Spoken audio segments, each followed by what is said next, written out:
Makanya ada sebuah peribahasa Cina mengatakan, Sung Shang Sung, oh bukan. Kaget juga gue, masih ada Cina aja nih gue lihat. Ada pepatah Cina mengatakan, siapapun yang malu bertanya untuk 5 menit, maka dia akan malu seumur hidupnya. Jadi kebanyakan kita tuh justru mereka bahkan nggak punya jawaban atas kenapa mereka harus bertanya. Nah, termasuk pertanyaan-pertanyaan kayak gini, ini penting banget. Kalau aku sederhana begini, kalau aku secara pribadi ya, setiap Buddha itu harus punya sesuatu yang menandakan bahwa dia itu Buddha. Dan bahwasanya Allah itu adalah majikan. Jadi contoh ya, kalau Mas hire seorang karyawan, maka dia hanya menjadi karyawan Mas kalau Mas kasih tugas kepada dia. Tapi kalau Mas cuma hire dia, terus kemudian dia masuk ke kantor, Mas nggak pernah nyuruh dia nih, maka dia bukan karyawan, karena dia tidak berkarya. Berarti dia menjadi seorang budak kalau disuruh-suruh sama majikannya. Sesederhana itu sih. Maka koneksi itu tercipta ketika kita disuruh-suruh.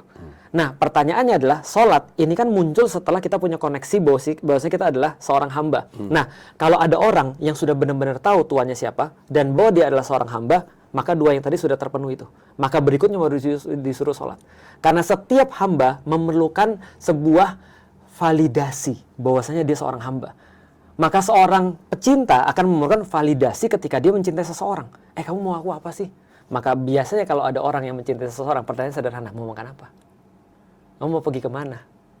Dengan kata lain dia cuma bilang gini, kamu mau aku apa? Maka ketika dia sudah punya rasa cinta itu, koneksi itu, maka dia bilang sama Allah, ya Allah aku harus apa? Allah bilang, koneksimu terhadap aku yang paling penting adalah sholat. Maka pertanyaannya berganti, karena kita sudah menyelesaikan kenapa, pertanyaan berganti menjadi bukan kenapa harus sholat. Tapi pertanyaan adalah, bagaimana cara sholat yang menyenangkan engkau ya Allah? Nah, itu jadi pertanyaan berganti tuh, karena udah selesai kenapanya di sini.